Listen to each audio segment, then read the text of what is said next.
fellow sportsmen and women, distinguished stakeholders, and fellow Gambians. 27th of August 2022 will go down the annals of history as a turning point in Gambian football development. There's every indication for that.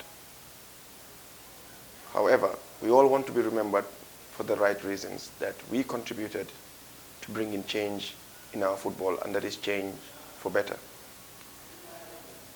Of recent, there's a series of information that is going around on social media and other platforms about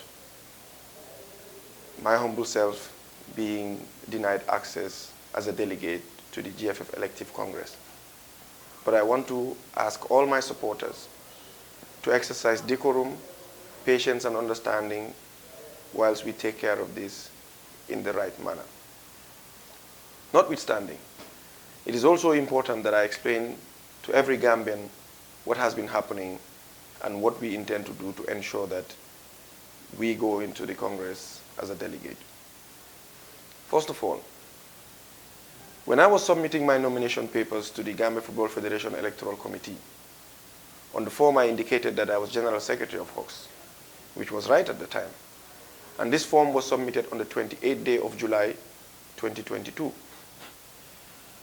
But on the 29th day of July, I saw a newspaper article where it was written that, it was published, I would say, that Hawks FC had withdrawn my signature as secretary of the club.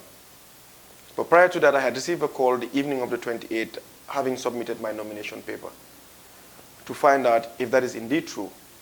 And what I told the journalist at the time was I had not received any letter. He was shocked and surprised, as I was, because according to him, that letter was dated the 10th of July, 2022. So I was shocked and surprised that such a letter would have been sent to the Federation unbeknown to me. Having seen the newspaper article on the Standard newspaper on the 29th of July, 2022, I also saw another publication by the GFF Electoral Committee where a particular individual was nominated by two of the Hawks clubs, that is Hawks and Red Hawks FC. And we all know that every nomination must be signed by the president and general secretary of that club. So by every indication, whatever that was published in the newspaper was indeed true, because I should have been the one to sign the nomination paper. But since my signature is not there, so I could confirm that my signature was indeed withdrawn and somebody else was used to sign the nomination paper on behalf of Hawks as Secretary General. With that in mind, I immediately contacted Young Africans Football Club, the club that nominated me, a club that felt they needed to have change in our football. I informed them of the information that I have seen, and they equally shared the same to say they had seen same. I told them of my intentions to join their club, which they embraced and said they will discuss this as an executive committee and revert back. On the 2nd day of August, I wrote a letter to the Hawks FC bankers informing them of my withdrawal of my signature from all Hawks FC accounts as General Secretary, having received and seen the publication on the Standard newspaper. This same letter was copied to Young Africans Football Club to inform them that this is the position I had taken. In fact, I even went further to write to some of our partners internationally to tell them that I do not want to be copied in any email that is going to Hawks, because I cease to be a Secretary General of Hawks Football Club. On the 2nd day of August, Young Africans executive sat and discussed as an executive and unanimously agreed that they would co-opt me as an executive member based on all the facts that had preceded that. On the 3rd day of August, I received a letter from the General Secretary of Young Africans informing me that they have accepted to co-opt me as an executive committee member, cognizance of the fact that I have been an advisor and I have been supportive to the club over the years. I immediately wrote back to them on the same day, which is the 3rd day of August, to inform them that I have accepted their offer and I have agreed to become an executive member of Young Africans Football Club. On the 11th day of August, having received a communique from the GFF Electoral Committee that each club, allied association, and regional football association should send in the list of their delegates. The Young Africans Football Club wrote a letter to the GFF Electoral Committee to inform them that my humble self and the president of the club, Mr. Ousseynou Dabo, are the delegates for Young Africans Football Club. And that Mr. Ousseynou Dabo, who is the president, is the one who has the voting rights on that day. The GFF Electoral Committee on the 17th day of August, having received our letter on the 11th, wrote to us on the 17th day of August to say that their records show that I am an executive member of Hawks Football Club and I am the General Secretary of Hawks Football Club. They needed some evidence from Young Africans to prove that I was indeed an executive member of Young African Football Club. Immediately, that letter was received. The General Secretary of Young African Football Club, Mr. Malang Dabo, wrote to them to inform them that Sadibou had indeed joined Young African Football Club after what had happened. As a matter of fact, he included copies of the letters of correspondence between the club and myself as evidence to show that on the 2nd of August, they had met and resolved to have me an executive member and wrote to me on the 3rd, which I had replied, copies of which letters were sent to the GFF Electoral Committee.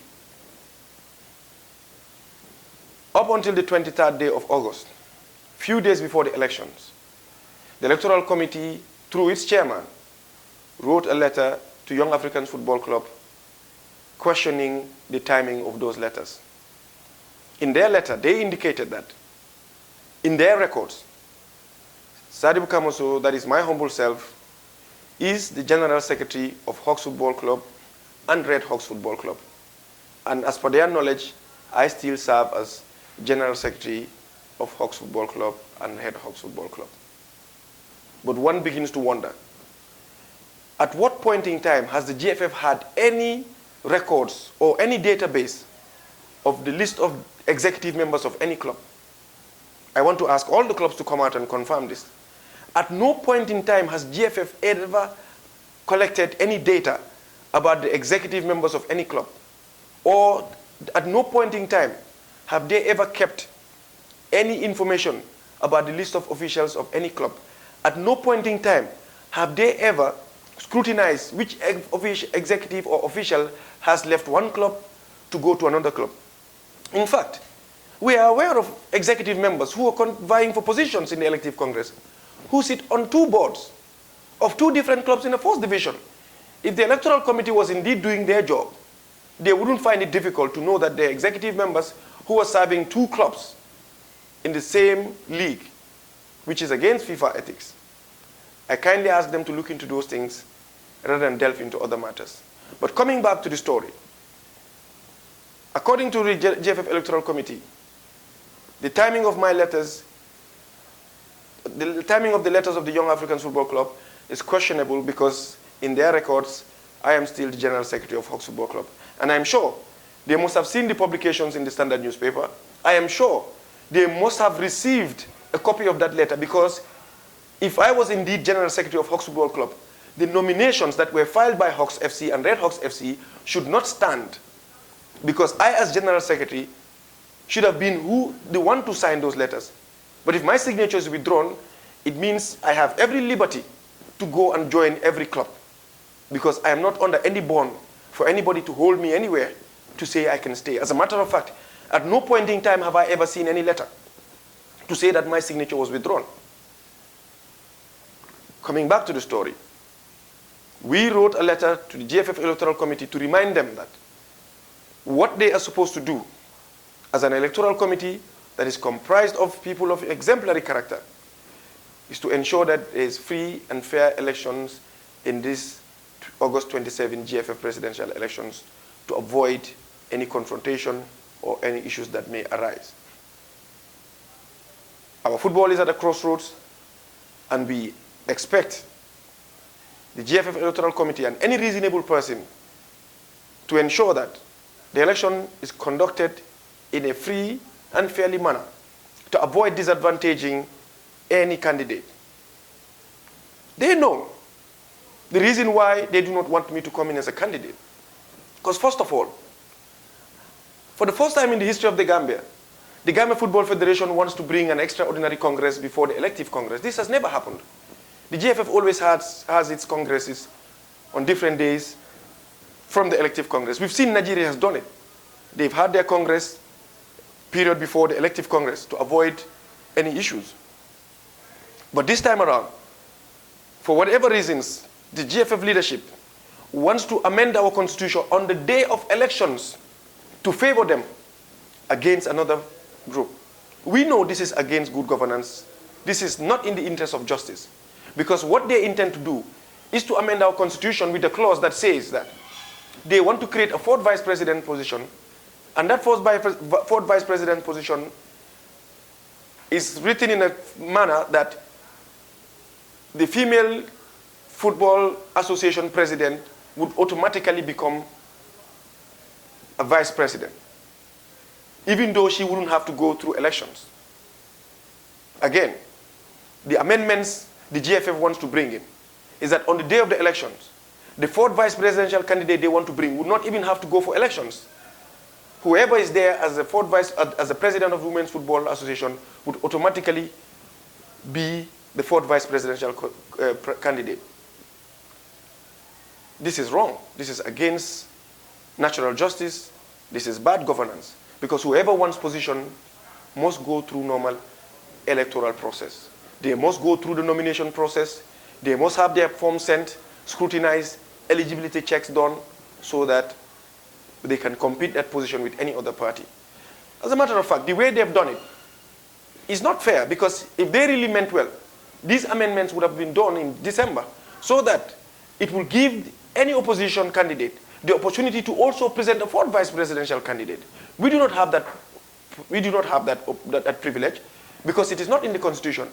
So what they're doing is trying to bring in a fourth vice presidential candidate who we have seen is already in their list, in their manifesto.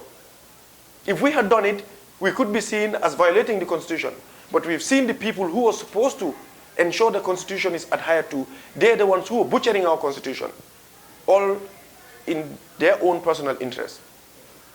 We stand against this, and every stakeholder who supports Team Restore Confidence will vote against constitutional amendments on the day of the elective Congress. We say no to constitutional amendments on that day. If you really meant what you want to do, you would have done it in previous Congresses, or it would have been, we could have had an extraordinary AGM earlier before the elective Congress, so there is a free and fair atmosphere for us to vie for that position. We have written a reply to them to inform them that at no point in time has the GFF had any records of any officials of any club, so they are not in a position to know who is in which club and who isn't, because I have gone through the right process to apply to become a member of Young Africans Football Club, and they had agreed, having sat in a meeting, and accepted to appoint me as a member of their executive, copies of which letters were sent to them.